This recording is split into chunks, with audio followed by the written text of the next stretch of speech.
I came home from 6 months in the desert to surprise my wife. My name is Nelson McKinley, and I'm 35 years old. I wanted to see Carla's face light up when I walked into her office at Whitmore Financial Group. I wanted to hold her, to remind myself why I'd spent half a year risking my life. Instead, I found her straddling her boss Damian Hubert in his locked office. His hands on her hips, her mouth on his. That image burned itself into my brain forever. What they didn't know about me was simple. I don't break. I don't crumble. And I sure as hell don't forgive betrayal. What happened next wasn't just about revenge. It was about justice. Every single person who thought they could destroy my life faced consequences they'd never forget. If you've been betrayed like I was, you know that feeling of complete devastation. But fighting back is possible. Damian and Carla both paid the ultimate price. I built something better from the ashes. But let me start from the beginning. Before I go any further, let me know in the comments where in the world you are watching from, and make sure to subscribe, because tomorrow I will share a story you don't want to miss. I'd been planning this surprise for weeks. The flight back from the Middle East had taken 20 hours. Transport planes, layovers, the whole exhausting routine. But I'd stayed awake the entire time imagining Carla's face when I walked through the door. We'd been married 8 years. High school sweethearts who'd made it through college, my enlistment, 3 deployments. She worked as an executive assistant at Whitmore Financial Group downtown, making decent money with good benefits. Her boss was some executive VP named Damian Hubert. I caught a cab straight from the base to her office building, still wearing my desert camis, duffel slung over my shoulder. It was just past 5 o'clock. I figured I'd catch her wrapping up her day, take her to dinner, then go home. The security guard in the lobby recognized me from the photo on Carla's desk. He smiled and waved me through with a, "Welcome home, soldier." I took the elevator to the 14th floor, my heart pounding with anticipation. I couldn't wait to see her face. The office was mostly empty.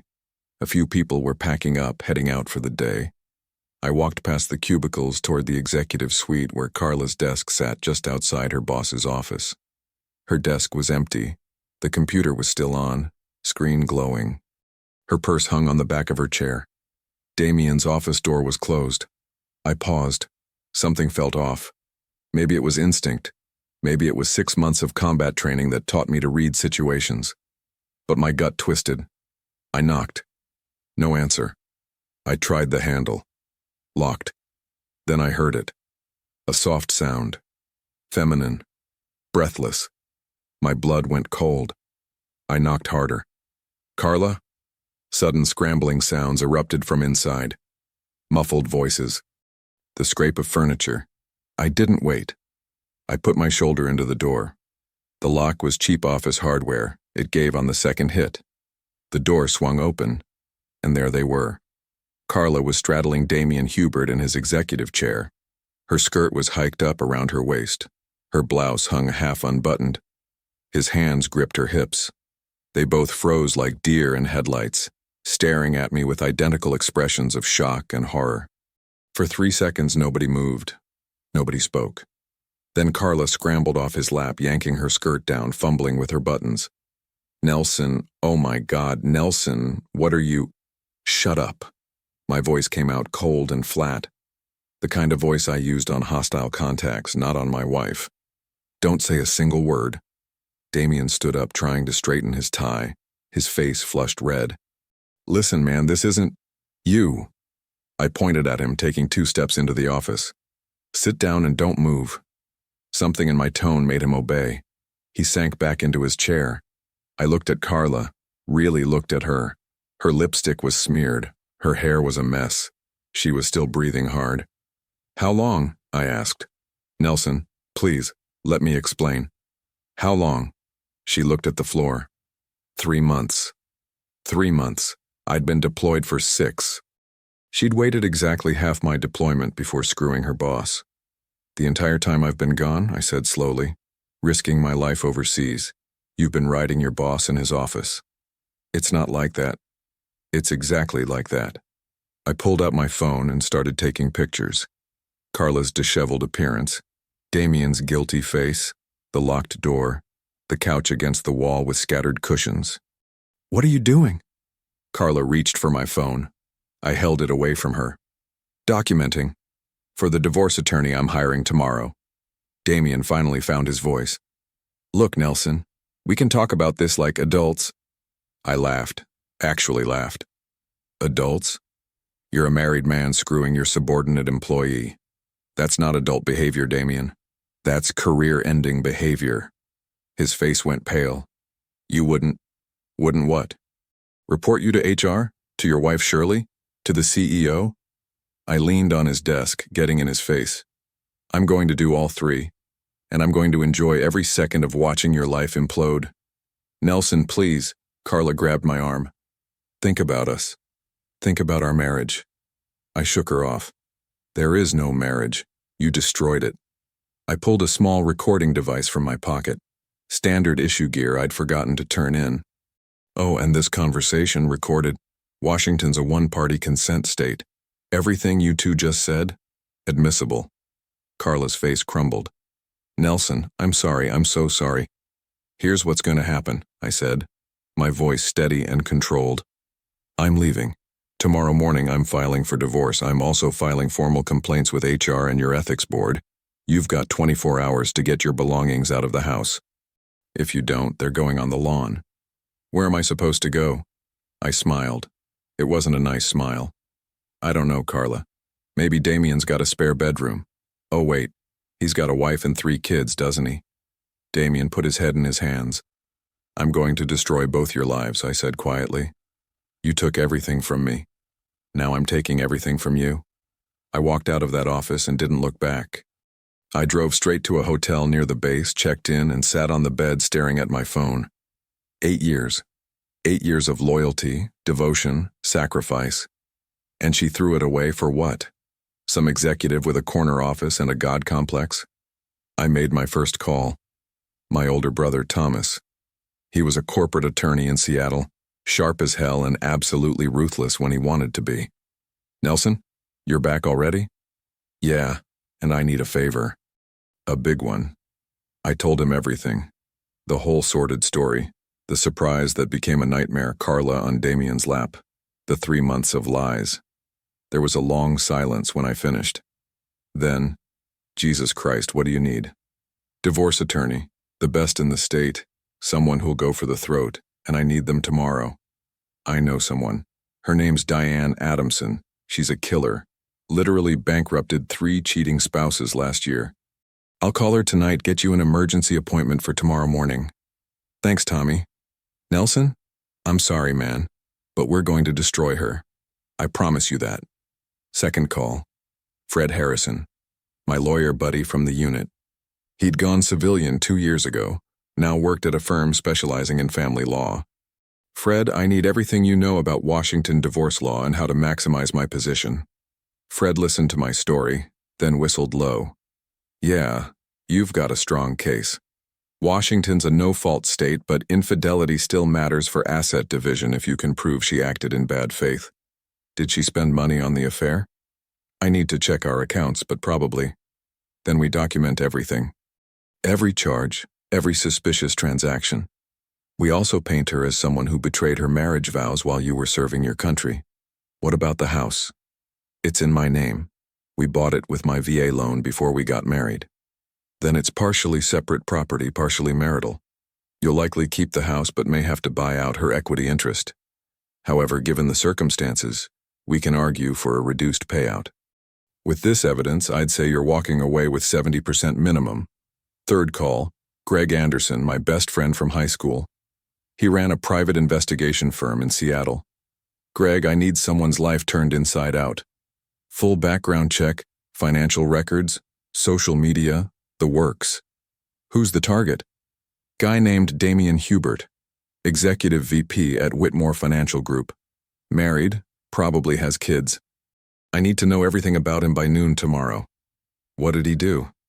Screwed my wife while I was deployed. Say no more. I'll have his entire life story on your desk by noon tomorrow. And Nelson, I'm not charging you for this. Consider it a welcome home present. Fourth step, I logged into our joint bank account. What I found made my blood boil all over again. Over the past 3 months, Carla had made dozens of charges I didn't recognize. Expensive restaurants downtown, hotels in Bellevue, lingerie stores, a couple's spa day that cost $300. She'd spent nearly $5,000 of our money on her affair. I took screenshots of everything, every receipt, every transaction, every piece of evidence that she'd used our funds to wine and dine her boss. By the time I finished, it was past midnight. Carla had called 17 times. I didn't answer once. She texted, "Please can we talk? I'm so sorry, Nelson. Please answer me. I love you. It was a mistake. Please don't do this." I blocked her number and went to sleep. I had 3 of the best professionals in the state working for me by morning. Carla had no idea what was coming. The next morning, Diane Adamson's office sat on the 42nd floor of a glass tower downtown with windows that overlooked Elliott Bay. I arrived at 9 sharp, still wearing my dress uniform. Figured it'd help drive the point home. She met me in the lobby herself. Mid-50s, steel gray hair pulled back tight, wearing a charcoal suit that probably cost more than my monthly pay. But it was her eyes that got me, sharp and cutting like she could see straight through bullshit to the truth underneath. "Mr. McKinley," she said, shaking my hand. Her grip was firm. "Your brother spoke highly of you. Let's get to work." Her office was all dark wood and leather with diplomas from Yale Law covering one wall and what looked like courtroom sketches covering another. Trophies from past victories, I figured. "Walk me through it," she said, settling behind her desk with a leather portfolio. "Everything. Don't leave anything out." I told her the whole story. The deployment, coming home early, finding Carla on Damien's lap, the 3 months of lies, the $5,000 she'd spent on hotels and dinners and lingerie for her boss. Diane took notes the entire time, her expression never changing. When I finished, she looked up. "This is one of the clearest cases I've seen in years," she said. "Your wife committed adultery with her direct supervisor during your military deployment and spent marital funds on the affair. That's bad faith conduct. We can absolutely leverage this. What's the timeline?" "We file today for dissolution of marriage. Discovery takes about 60 days. With this evidence, I'd expect her attorney to push for settlement rather than go to trial. You'll likely be divorced in 3 to 4 months. And assets? The house is yours. You may have to buy out some equity, but given her conduct, I'd say 20% maximum. Her retirement accounts get split, but we'll argue for a 70-30 split in your favor due to the dissipation of marital assets." I leaned forward. "What about spousal support?" Diane smiled. It wasn't a warm smile. "You're a service member making what, 50,000 a year? She makes 75. In a short marriage with no kids, the higher earner sometimes pays temporary support. And given that she destroyed the marriage through infidelity, a judge might very well order it. The idea of Carla paying me was almost too perfect. "There's one more thing," I said. I pulled out my phone and showed her the pictures from yesterday. "I want to file a formal complaint with her company. I want him fired." "That's not my department," Diane said, "but I can refer you to an employment attorney who specializes in workplace ethics violations. Her name's Riza Whitmore. She'll know exactly how to handle this." By noon, I'd filed for divorce and had an appointment with Riza for 2. Greg called at 12:30. "Got your report. Sending it now. But Nelson, this guy's worse than we thought." "How much worse?" "Damien Hubert, age 42. Married to Shirley Hubert for 15 years. 3 kids, 13, 10, and 8. He's had 2 previous complaints filed against him at Whitmore Financial for inappropriate behavior with female employees. Both were settled with NDAs and cash payouts." My grip tightened on the phone. "He's a repeat offender." "Exactly. The company knows he's a predator and they've been protecting him. If you file a formal complaint now, they'll have to take action or risk a massive lawsuit. I'm also sending you his wife's contact info. Figured you might want it." "You're a good friend, Greg." "Damn right I am. Go get him." 2 p.m. Riza Whitmore's office had the same commanding view as Diane's, but the energy was different. More intensity, less polish. She was younger than Diane, maybe late 30s, with dark hair and an expression that said she took no prisoners. "Mr. McKinley," she said, gesturing to a chair, "I understand you want to file a workplace ethics complaint." I handed her the folder Greg had compiled, along with my own documentation. She read through everything in silence. When she looked up, Her eyes were bright with professional fury. "This is a slam dunk case," she said. "Damian Hubert is a serial predator who's been protected by Whitmore Financial for years. With your evidence, we can not only get him fired, but we can threaten the company with a lawsuit for hostile work environment. I don't want their money. I want him destroyed." "Then let's destroy him." She picked up her phone and dialed. "I'm calling Whitmore Financial's general counsel right now. We're scheduling an emergency meeting for tomorrow morning." I listened as she spoke to someone named Bill Sanders, her voice calm and professional, but with an edge like a blade. When she hung up, she was smiling. "Tomorrow at 10, you, me, and their entire legal team." I left her office knowing the nuclear option was about to be deployed. The next morning, the conference room at Whitmore Financial was all glass and chrome, designed to intimidate. It didn't work on me. I sat across from Bill Sanders, the general counsel, a nervous man in his 50s who kept adjusting his tie.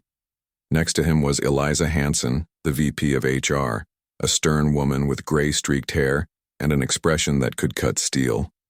Two other corporate attorneys flanked them, both looking like they'd rather be anywhere else. Riza sat beside me, calm and composed, a manila folder on the table in front of her. "Let's get started," Eliza said. "Mr. Whitmore, we understand you have concerns regarding an employee." Riza opened the folder.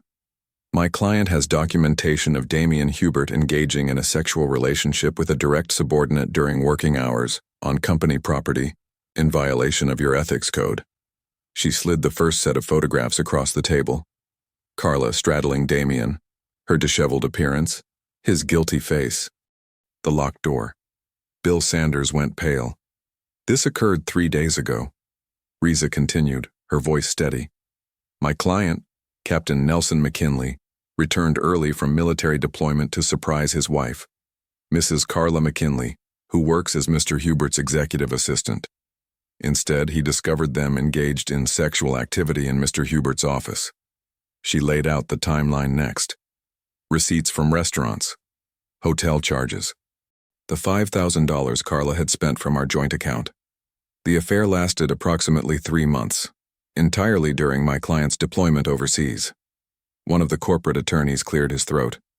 "Mr. McKinley, we're deeply sorry for what happened to you, but workplace relationships between consenting adults are a violation of your ethics code when one party is a direct supervisor." Riza cut him off. "Section 4. Paragraph 3 of your employee handbook explicitly prohibits romantic or sexual relationships between supervisors and subordinate employees. Mr. Hubert violated that policy repeatedly over a 3-month period." She slid another document across the table. "This is a recording of the confrontation. Washington is a one-party consent state. Everything on this recording is admissible in court." Bill Sanders picked it up with shaking hands. "There's more," Riza said. She pulled out Greg's background report. "Mr. Hubert has a history. 2 previous complaints filed against him at this company for inappropriate behavior with female employees. Both were settled with NDAs and cash payouts by Whitmore Financial." Eliza's jaw tightened. She looked at Bill Sanders, who wouldn't meet her eyes. "You covered it up," I said, my voice cold. "You knew he was a predator and you paid his victims to stay quiet." "That's," one of the attorneys started. "Documented," Riza finished. "My investigator obtained copies of both settlement agreements through legal channels. If this goes to court, if my client files a lawsuit, those NDAs become exhibits. Every reporter in Seattle will know Whitmore Financial protected a serial predator." The room went silent. Eliza leaned forward. "What do you want, Mr. McKinley?" I met her eyes. "Termination, immediately, for cause, no severance, and a formal letter acknowledging the violations for my divorce proceedings." "Done," Eliza said without hesitation. "He'll be escorted out today." Bill Sanders looked like he might be sick. "What about Mrs. McKinley?" he asked carefully. "She's not my client's concern," Riza said. "But if you value your company's reputation, I'd suggest a generous severance package in exchange for an NDA. Make it clear she's being let go due to reorganization, not the affair. That protects you from retaliation claims." "We'll handle it," Eliza said. 20 minutes later, I walked out of that building knowing Damien Hubert's career was over. That afternoon, I sat in my hotel room staring at the contact information Greg had sent me. Shirley Hubert, Damien's wife of 15 years, mother of his 3 kids. She deserved to know. I picked up my phone and dialed. She answered on the 3rd ring. Hello? Mrs. Hubert, my name is Nelson McKinley. You don't know me, but I know your husband. I think you and I need to talk. There was a long pause. About what? About Damien. About what he's been doing. And about why he's going to lose his job today. Another pause. Longer this time. When she spoke again, her voice was cautious, but curious. Where do you want to meet? 2 days later, the coffee shop in Bellevue was quiet on a Thursday afternoon. I got there 15 minutes early, ordered black coffee I didn't drink, and waited. Shirley Hubert walked in exactly on time. She was petite, maybe 5'3", with tired eyes that had seen too much and a guarded expression that told me she'd learned not to trust easily. She wore jeans and a sweater, nothing fancy. A woman who'd stopped trying to impress her husband years ago. I stood when she approached. Mrs. Hubert? Shirley. She didn't offer her hand, just sat down across from me. You said this was about Damien. I didn't waste time. 3 days ago, I came home early from military deployment to surprise my wife at her office. I found her with your husband. The color drained from her face. I'm filing for divorce, I continued. Damien's been fired from Whitmore Financial, and I wanted you to know because you deserve to know. She was quiet for a long time, staring at the table. Then, how long? My wife said 3 months. But I'm guessing this isn't his first time. Her laugh was bitter, sharp, the kind of sound that comes from years of disappointment. No, it's not. I caught him 2 years ago with someone from his gym. He swore it would never happen again. I stayed because of the kids. I'm sorry. Don't be. She looked up at me and something in her expression shifted. Respect, maybe, or recognition.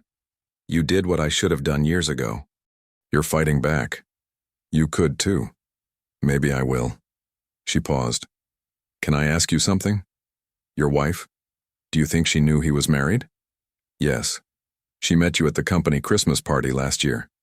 Shirley nodded slowly, like that confirmed something she'd already suspected. Then she's as guilty as he is. I know. I hope you destroy her in court. I plan to. We sat there for another 20 minutes, trading information. I gave her Diane's contact info. She gave me the name of her attorney, someone who'd handled a friend's divorce last year. Before she left, Shirley pulled out her phone and started typing. I'm texting a divorce lawyer right now. You're right. It's time. Good luck. You too, Nelson. Make them both pay. I watched her walk out of that coffee shop with her shoulders a little straighter than when she'd walked in. I'd been staying at the hotel for almost a week, but the house was mine. Time to reclaim it. I called a locksmith that afternoon. I need all the locks changed on my house. Today, if possible. We can have someone there in 2 hours. Next call was the police non-emergency line. I explained the situation. Divorce pending. House purchased with my VA loan before the marriage. Wanted to make sure I was within my rights to change the locks. The officer, a guy named Marcus Riley who sounded bored but professional, asked, Is she on the deed? No. House was purchased with my VA loan before the marriage. Then it's your property, sir. You're within your rights to change the locks. If she has belongings inside, she'll need to coordinate with you or get a court order for retrieval. Perfect. By 6 o'clock that evening, I had new keys in my hand and Carla's car was nowhere in sight. Probably still at work, or maybe already fired and somewhere else entirely. Didn't matter. I let myself into the house with the new key. It felt different, tainted. Every room held memories I didn't want anymore. I walked through the bedroom and saw her things everywhere.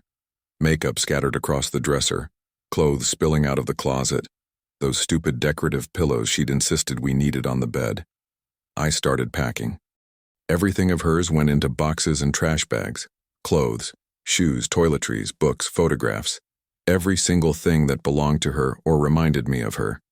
It took 3 hours, but I didn't stop until there was nothing left. I stacked it all in the garage. Neat rows of boxes and bags labeled with black marker, Carla's belongings. Then I pulled out a burner phone I'd picked up that afternoon and texted her. Your belongings are in the garage. You have 48 hours to pick them up. Come alone. Do not attempt to enter the house. Locks have been changed. She responded within 30 seconds. Nelson, please, can we talk? I didn't reply. Just set the phone on the kitchen counter and walked through the house one more time. Every trace of her was gone. The photos we'd taken on our honeymoon. The coffee mug she always used. The blanket she kept on the couch. All of it packed away or thrown out. The house felt empty, but it also felt clean. I sat down on the couch, my couch now, and looked around at the space that was finally, completely mine. 2 days after the text message, Diane called me at 9 in the morning. Carla's attorney filed a response. I sat up straighter in the hotel room chair.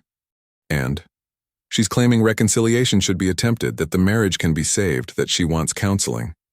I laughed, actually laughed. She wants counseling after fucking her boss for 3 months? It's a stalling tactic, Diane said calmly. Her attorney knows she has no leverage, so he's trying to delay the inevitable. We'll file a motion to deny reconciliation based on the evidence. Judge will side with us. Good. There's something else. She's requesting spousal support. She makes more than me. I know, which is why her request will be denied. But Nelson, be prepared. Her attorney's going to try to paint you as vindictive and unreasonable.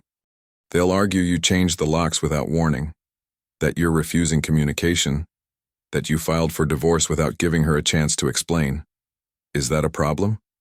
Not with our evidence, but expect them to try. 1 week later, the preliminary conference happened in a windowless courtroom that smelled like old carpet and stale coffee. Family Court Commissioner Janine Roberts sat at the bench looking distinctly unimpressed with everyone in the room. Carla showed up looking like hell, dark circles under her eyes, weight loss that made her cheekbones too sharp, hands that wouldn't stop trembling when she reached for the water glass on the table. Her attorney, Jeffrey Robinson, was exactly what I expected. Expensive suit, slicked back hair, that practiced sympathy smile attorneys wear when they're representing hopeless cases. Your Honor, Jeffrey began, standing with his hands clasped like he was in church. My client acknowledges she made a terrible mistake, but she believes this marriage can be saved. She's requesting the court order marriage counseling before proceeding with dissolution. Commissioner Roberts looked at me. Mr. McKinley, what's your position? I stood. I have no interest in reconciliation, Your Honor. My wife engaged in a 3-month affair with her married supervisor while I was deployed overseas. She spent $5,000 of our marital funds on this affair. She destroyed our marriage. I see no reason to delay the inevitable. Your Honor, Jeffrey jumped in, voice dripping with that reasonable tone lawyers use when they're full of shit. My client was going through a difficult emotional time. Emotional time? I cut him off, my voice harder than I meant it to be. I was getting shot at in the Middle East. That's a difficult emotional time. She was screwing her boss in his office. That's a choice. Commissioner Roberts held up a hand. Mr. McKinley, I understand you're angry, but please direct your comments to me, not opposing counsel. Apologies, Your Honor. She reviewed the file in front of her, flipping through pages while the whole room sat in silence. Carla kept her eyes on the table. Jeffrey kept glancing at her like he wished his client would stop looking so guilty. Finally, Commissioner Roberts looked up. Based on the evidence presented, I see no basis for ordering reconciliation. The petition for dissolution will proceed. Discovery deadline is 60 days from today. Next conference is scheduled for March 15th. We're adjourned. Her gavel came down with a sharp crack. Carla dissolved into tears, full-body sobs that shook her shoulders. I walked out without looking back. 1 week after the hearing, Greg called me while I was going through apartment listings. Maybe I'd sell the house after all. Too many memories. Thought you'd want to know. Carla lost her job. I set down my coffee. Already? I thought they'd give her severance. They did, 2 months, but she's out. Word on the street is Whitmore Financial is cleaning house. They fired Damien, pushed Carla out, and sent a company-wide memo about ethics violations and workplace relationships. They're trying to avoid a lawsuit. What about Damien? His life's a disaster. Shirley filed for divorce 3 days ago. She's going for the throat, full custody, the house, alimony, everything. He's already had to hire an attorney. And get this. I checked with my sources at other financial firms. He's been blackballed. Nobody will touch him. His career in Seattle is finished. Good. Nelson, the guy's lost everything. Job, marriage, reputation. His kids won't talk to him. He's living in some apartment in Tacoma. You destroyed him. He destroyed himself, I said, watching rain streak down the hotel window. I just made sure everyone found out about it. 6 weeks into the divorce process, Diane called me on a Thursday afternoon while I was filling out promotion paperwork at the base. Carla's attorney called. She wants to settle. I set down my pen. What's the offer? She's offering to accept a clean break. No spousal support for either party. You keep the house with a minimal equity buyout. Retirement accounts split 60-40 in your favor. She just wants this over. Why the sudden change? I think reality set in. Diane's voice was matter-of-fact, clinical. She's unemployed. Her affair partner's life imploded. Everyone knows what she did. She's got no leverage and no stomach for a fight. I leaned back in my chair, processing. What's the buyout number? $30,000 for her equity stake in the house. You'd also split her 401k, but given the 60-40 split, you're essentially getting 70% of marital assets. $30,000. That was the price tag on 8 years of marriage, on every deployment I'd survived, every promise she'd broken, every lie she'd told. Small price for complete freedom. Accept it, I said. But I want one more thing. What? She signs an affidavit admitting the affair and taking full responsibility for the end of the marriage. No vague language. Explicit admission. I want it in writing. There was a pause on the line. Nelson, that's vindictive. I don't care, those are my terms. Diane sighed. I'll ask, but be prepared for her to refuse. 3 days later, she didn't refuse. I sat in Diane's office reading Carla's signed affidavit, the paper crisp and official in my hands. I, Carla McKinley, admit that I engaged in an extramarital affair with my supervisor, Damian Hubert, while my husband Nelson McKinley was deployed overseas. This affair lasted approximately 3 months and was the sole cause of the dissolution of our marriage. I take full responsibility for my actions and acknowledge that I betrayed my husband's trust and violated our marriage vows. I deeply regret my choices. Her signature was shaky at the bottom. Notarized, dated, official, legal proof that she destroyed everything. She actually signed it, I said, staring at the words. She wants this over, Diane said quietly, watching me from across her desk. She's broken, Nelson. Completely broken. I kept reading the affidavit, looking for something, some feeling that should have been there.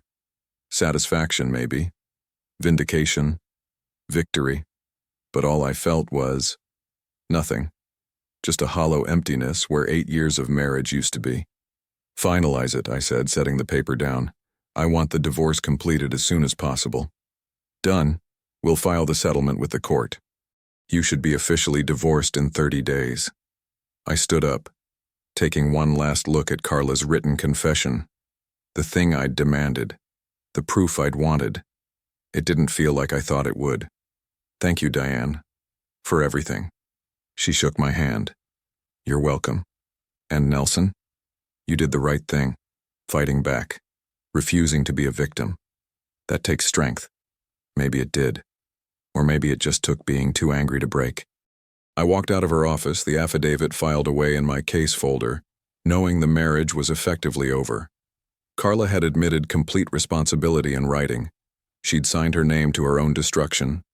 30 days until it was final. 30 days until I was free. 30 days later, a cold Tuesday in March, I signed the final divorce papers in Diane's office at 10 o'clock in the morning.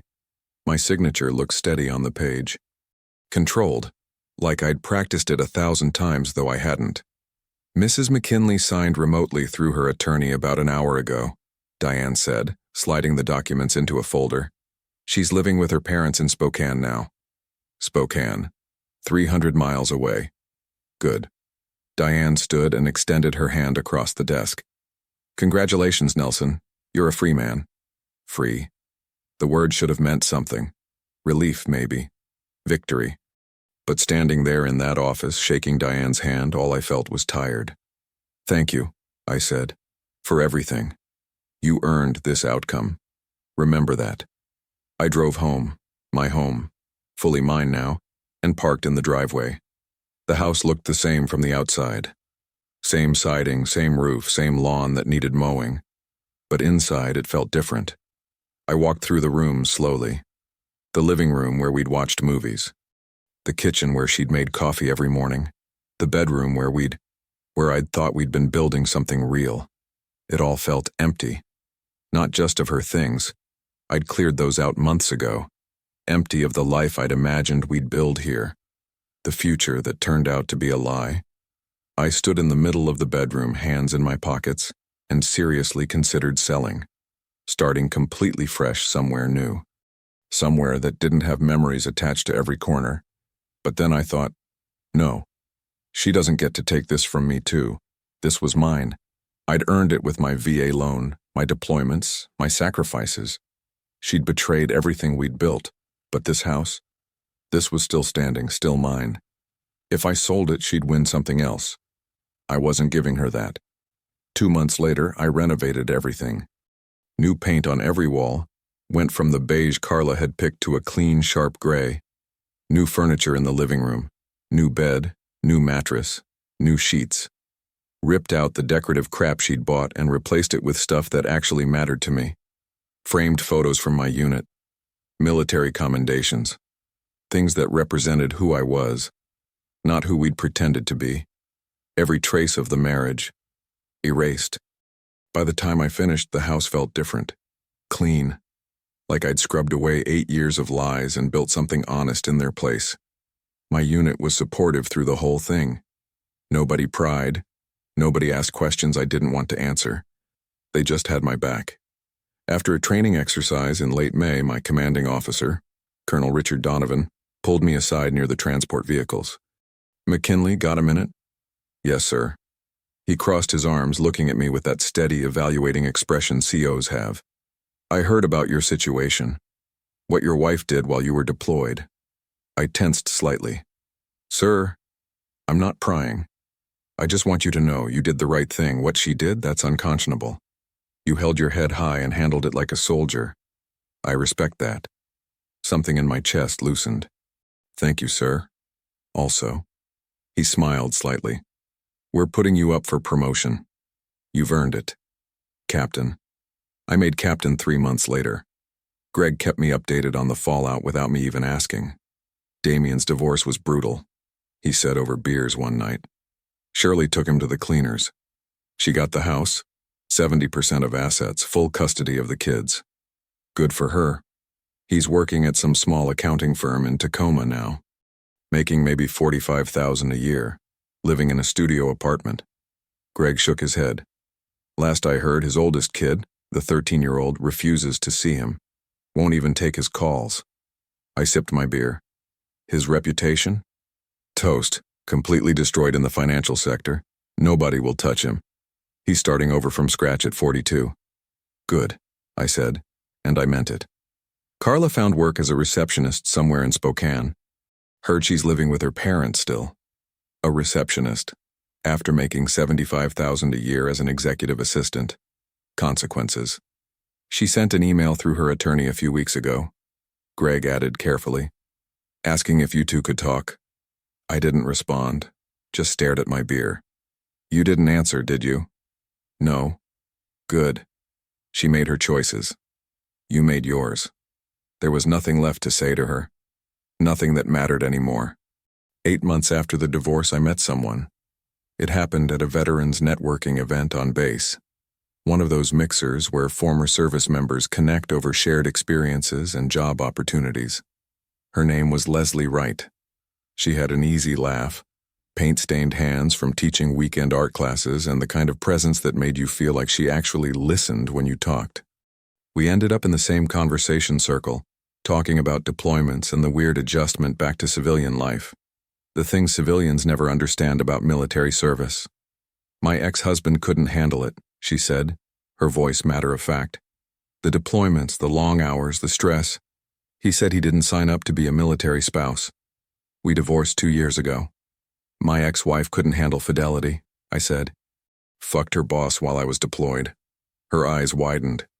Jesus, I'm sorry. I'm not. She did me a favor. Showed me who she really was before I wasted any more time on her. Leslie studied me for a moment. That's a healthy way to look at it. Took me a while to get there. A week later, we met for coffee at a place near the base. Nothing fancy, just good coffee and honest conversation. Army, 4 years, Leslie said, wrapping her hands around her mug. Got out and went civilian. Now I'm a program manager for a defense contractor. Less exciting, better pay, no one shooting at me. I smiled. Sounds like a win. What about you, still active? Yeah, just made captain. Congratulations. We talked about everything. The good parts of service, the hard parts, the things that stay with you long after you take off the uniform. She got it. All of it. And somewhere in that conversation, sitting across from someone who understood sacrifice and commitment, I realized something. I was ready. Ready to move forward. Ready to build something new with someone who wouldn't destroy it. What happened next? How do I even tell you this without sounding like some Hollywood ending? 6 months into dating Leslie, I brought her to a family dinner at Thomas's place. My brother had a nice house in the Seattle suburbs, one of those places that screamed successful attorney without being obnoxious about it. His wife had made pot roast, the kind that reminded me of Sunday dinners when we were kids. Leslie fit right in. She talked art with Thomas's wife, swapped deployment stories with my cousin who'd done 2 tours in Afghanistan, and laughed at my uncle's terrible jokes without faking it. After dinner, Thomas pulled me aside on the back deck. She's good for you, he said, handing me a beer. I took it. Yeah, she is. You seem lighter, like you finally let go of all that anger. Had I? I thought about it for a second. The cold fury that had driven me through those first months after finding Carla. It wasn't gone exactly, but it wasn't eating me alive anymore either. Carla destroyed the marriage, I said slowly. But she didn't destroy me, I rebuilt. I moved on. And you know what, I'm actually happier now than I was before. Thomas smiled. That's the best revenge, little brother. Living well. 1 year after we met, I asked Leslie to marry me. Nothing fancy. We were hiking in the Cascades and the moment just felt right. I got down on one knee on a rocky overlook with the mountains stretched out behind us. Leslie Wright, will you marry me? She said yes before I even finished the question. The wedding was small. Close family, a few friends from the unit, Greg standing next to me as best man. No drama, no stress, no wondering if someone was going to betray me. Just a celebration of 2 people who'd found each other after surviving their own battles. When Leslie and I said our vows, I meant every single word. And I knew, actually knew, she meant hers too. That's what trust looks like when it's real. 2 years after the divorce, I ran into someone at a coffee shop who knew Carla, some mutual acquaintance from way back. Heard she's still in Spokane, the guy said. Working at a dentist's office, living with her parents. I think she's dating someone, but I don't know much about him. Good for her, I said. And I meant it. Not in a bitter way, in a genuinely indifferent way. She was no longer part of my life. Her choices, her consequences, her future. None of it involved me anymore. Greg had stopped sending me updates on Damien months ago. Last I'd heard, he was still scraping by in Tacoma, still estranged from his kids, still trying to rebuild a career that would never recover. Meanwhile, my life had never been better. I'd been promoted to major. Leslie and I had bought a house together, bigger than my old one in a better neighborhood filled with memories we were building together. We were talking about starting a family. I thought about revenge sometimes, whether it had been worth it, whether I'd gone too far. But then I'd remember finding Carla on Damien's lap. I'd remember the 3 months of lies, the $5,000 of our money she'd spent on her affair, the betrayal while I was risking my life overseas. And I'd remember that I didn't destroy them. They destroyed themselves. I just made sure everyone knew about it. That's not revenge. That's justice. Carla made her choice. Damien made his. They both paid the price for their actions. Their marriages ended. Their careers crumbled. Their reputations were shattered. And me? I built something better from the ashes. A life based on loyalty, honesty, and mutual respect. A partnership with someone who understood sacrifice and commitment. I won. Not because I destroyed them, though I did, but because I refused to let their betrayal define me. I chose to fight. I chose to demand justice. I chose to protect what was mine and build something new. And every single day I wake up next to someone who would never betray me. I go to work knowing I'm respected and valued. I come home to a house filled with love instead of lies. That's worth more than any revenge. But I'd be lying if I said I didn't enjoy watching them fall. Justice, after all, tastes pretty damn sweet. I believe stories such as this find us for a reason. If this one touches you, please subscribe. I share a new one every day. In the meantime, there are 2 stories on the screen that are even better.